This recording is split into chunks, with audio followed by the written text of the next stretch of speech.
Hello viewers, இந்த உலகமே இயற்கையை நம்பி தான் இருக்குது.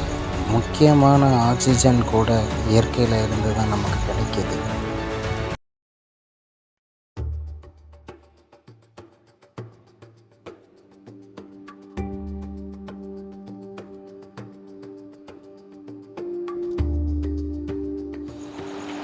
அழகு இருக்கும் இடத்தில்தான் ஆபத்துகளும் அதிகமாகவே இருக்கின்றது.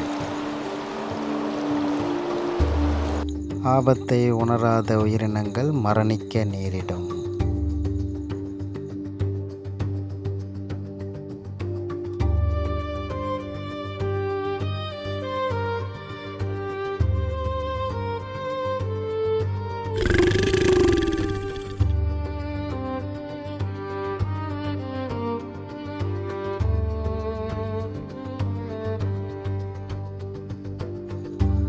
இங்கு பல உயிர்கள் வேட்டையாடப்படுகின்றன.